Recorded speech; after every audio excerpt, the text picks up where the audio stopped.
So, good morning, you guys. I want to review the AEW Collision taping, and I really want to say that this was actually, a really, really good show. That there was a lot of matches tonight if you went there live in Albany. Like, they did a lot of ROH taping, and also, too, one thing that threw me off is that actually the Collision show ended around 9 p.m., and it was just because this was a taping, so they didn't really have the same time constraints, really. So, I want to go over the matches for tonight. So the first match was Mina Shirakawa versus, Harley Cameron. And they did a really good job. There were a bunch of submission moves. There was a bunch of, offense from both of them.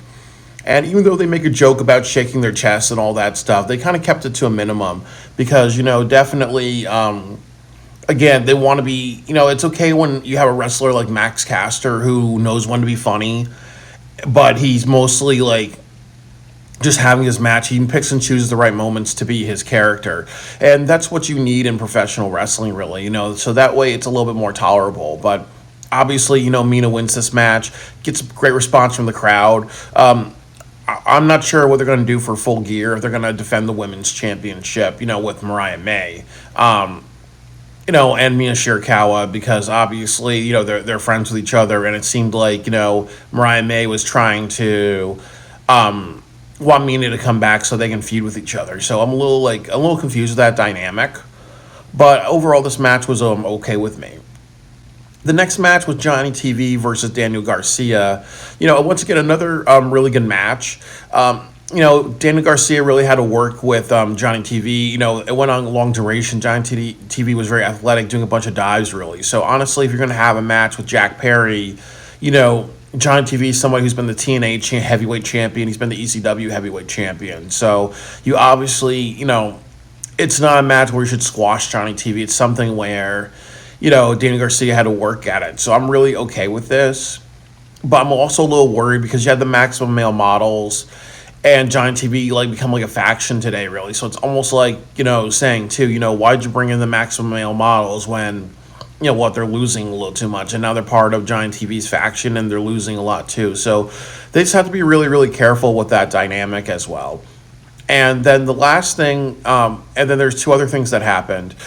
They had the street fight between Anna Jay and Mariah May, and that was really, really well done. And it seemed like today that one thing that really helped the show was a lot of just the pacing. I really felt like in the matches, they probably took a shot of caffeine or whatever. And I think that's what I like about pro wrestling, because when you have it be a little bit more quicker, when they have the match with wrestlers that move a little bit faster, it doesn't feel like you're pacing or they're straining or whatever, really. It really feels like that, as I said, they took some coffee, they're actually moving a little bit faster. So when I watched this match, there was guardrail spots, there were chair spots, there were table spots, ladder spots, they really, chair spots, mace spots, they really, and barbed wire around the arm spots. There's really, really, choking people out with barbed wire. They really, really, gave you a really good show, really. And they also, I think, again, they didn't want to, they're both known for being beautiful. But they didn't want to, maim each other. But they did a good job of just, with this match. They did a lot of great things. It felt like the match went on a long time, but went long enough so you actually, really, really enjoyed what you were seeing, So, it felt really good. It felt like a good back and forth. It was definitely one of the best, women's hardcore matches that they've ever had, really. And definitely what I also appreciate is that there was a story within this. That Anna Jay really believes she can take out Mariah May.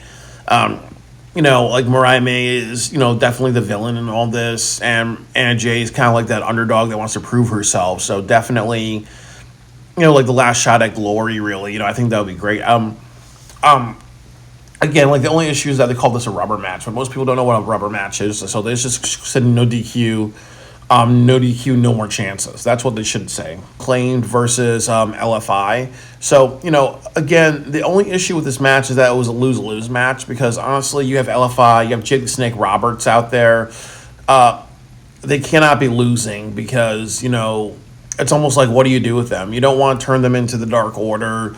where they're just randomly just, always losing. And then also, as I said, with Mordos, he's really stepped up, really, so it's not good to have a wrestler like Mordos always like lose because, there's something to him. And then also the other issue with Mordos is that he's playing like an evil bull character.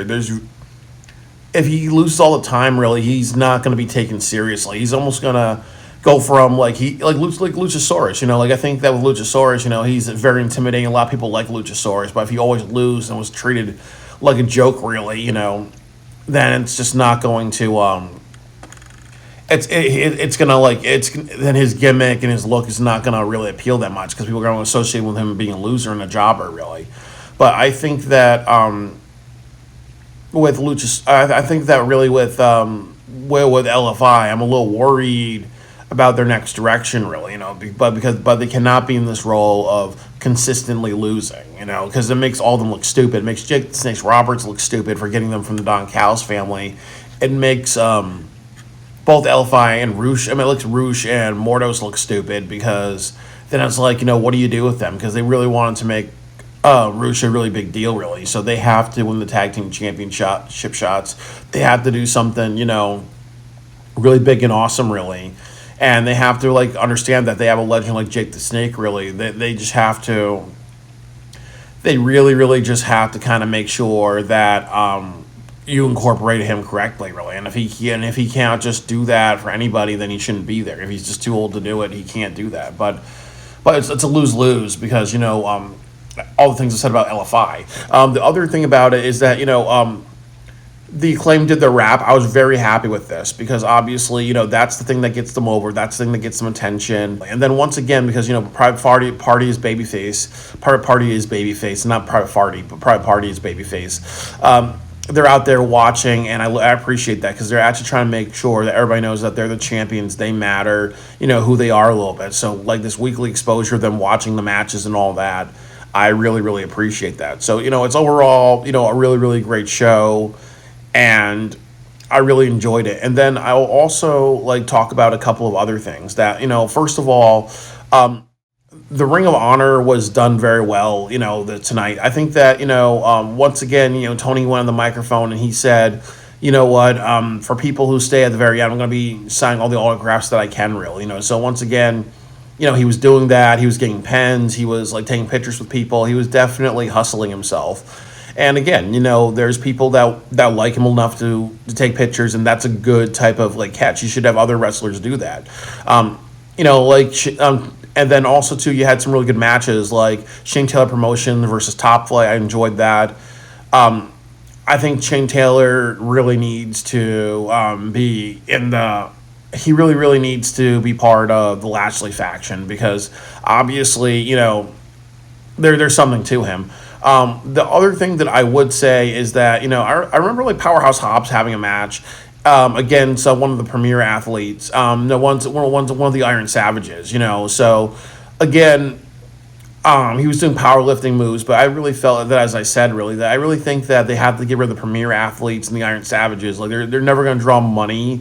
Their gimmick is getting old. They're almost like Team Rocket, where they're just there to annoy people. So, I really just don't like them because it's just there's nothing that you get out of premier athletes, Iron Savages, and the Dark Order. There's nothing you get out of that. The next thing that I'll say is that Matt Taven had a match. I don't remember against who, but I would kind of say that one thing I like about Matt Taven and Mike Bennett is that I even told them that the guys are workhorses. And I really, really, really respect what they're doing and stuff like that. I think for the pure title, but I really respect, Matt Taven and Mike Bennett. There are wrestlers that show up every single week. They know how to play their character correctly. They know how to kind of make some mistakes with their character, and they know how to improve. And I see that with Matt Taven and Mike Bennett.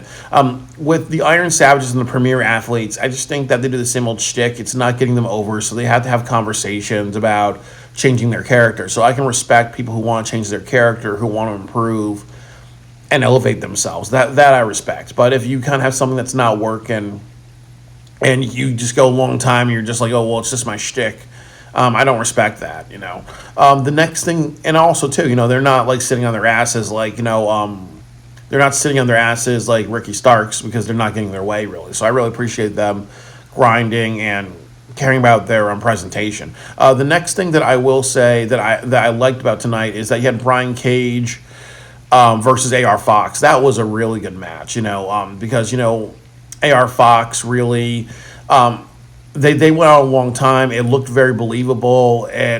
People at the end wanted AR Fox to win for all the effort that he was putting in. They knew it was a really good underdog match, But like as I said, like Brian Cage is a very very talented wrestler. It's one of these things too that again he's not booked that well, but he needs to have these very athletic matches. I think if you do Brian Cage versus if you do Brian Cage versus Will Ospreay, I think that'll be a really really excellent match, and that would be something that I would really love to see. So. Overall, there was a really great match. Then Shelton Benjamin had a match. I forgot against who he had a match. But ultimately, MVP, he really is a great hype man. And I really think that, the Hurt Syndicate, if the Moxley faction's not working out, the Hurt Syndicate needs to be the top villains. Because I really think that it would do a lot of, good for AEW, really. But, as I said, that I think that, that there's a lot of great stuff. I saw, maybe, I think they had, over, they're close to 15, 16 matches tonight if you incorporate all the stuff that they had on Collision and then all the stuff that they had on Ring of Honor. And, it was definitely a bang for my buck, really. I think I paid around $110. So to go over my grading system, was it worth the price? Yes, 5 out of 5. Was I entertained throughout? Yes, 5 out of 5, because obviously I stayed until the very, very end of the show. So the next thing is, do I look forward to Full Gear? This one, I'm going to give them a 2 out of 5 because they had Moxley do a segment. It didn't really pop for me, and he's supposed to be defending the heavyweight title against Orange Cassidy. Really, Orange Cassidy wasn't there, so there was nothing that got me interested. But the only thing that made me happy tonight is that you will be getting the Acclaimed in the Fatal 4-Way, and that is something that really, really needs to fucking happen. The next thing that I will say is, did it make me look forward to next week's show in Reading, Pennsylvania? Unfortunately, absolutely not. I would give it a 1 out of 5. They announced a couple of matches, but the only match that I remember is Hikaru Shida versus Chris Statlander. That has no appeal to me. They announced some other matches, but legitimately I don't remember. So I really just think that, as I said, that there's no sense of cliffhangers. There's no sense of, say they didn't even announce the Texas show that they're having for people in Texas and all that. I mean, obviously, you're in Albany, so that's really rare that someone's gonna be flying from this show and go to the Texas one. Maybe me, because I'm the one who travels to all the shows. But the thing about it is, there was not really that much build to Reading, Pennsylvania, and that's really bad.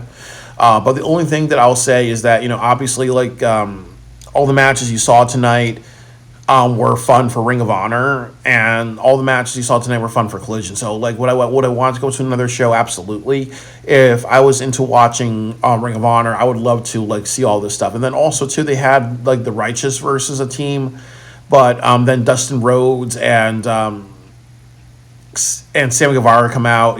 That was really awesome to have that fiery pop, really. So yeah, I look forward to some of the ROH television stuff, even though I don't watch ROH. Definitely seeing this live Collision taping, this weekend if I have energy because I'm working.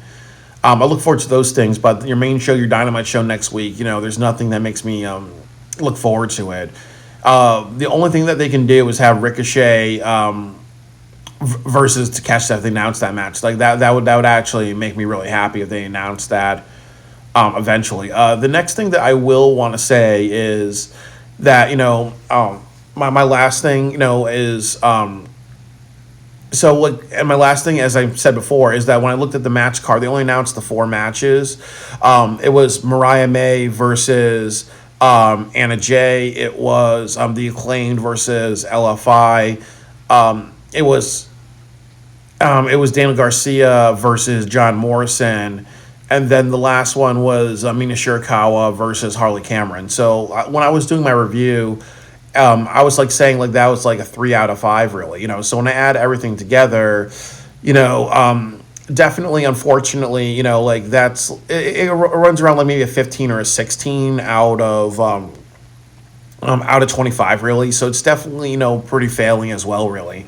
But I really think that, as I said, they have the matches that are good. They have somewhat of a decent like match card, and they also have a lot of entertainment and a lot of like perks for staying to the very end, really. But I think that, as I said, that they always have to make sure, and I know it's hard, but you always have to make sure that every show you go to is a bit of a cliffhanger, is a bit of like, oh, I want to see the next, show, really. And I don't remember anything about reading Pennsylvania outside of the Statlander match, and Statlander doesn't draw money. And then the last thing that I'll say is, with Full Gear, that, as I said, that you don't have the right people defending the title, really. So I really would say that that, like I've said, like like those things are the biggest thing. Probably the most important things is like building to your next television show, your next Dynamite episode. That's very, very important, and they didn't do that. And then the other thing is that you're building to your next pay per view. Like that's very, very important. So and they didn't do that well tonight. Really. So those things really, really hurt, and those things are very important things. So that's all I have to really say about this. I've enjoyed myself. I love this road trip, and it's a beautiful ending.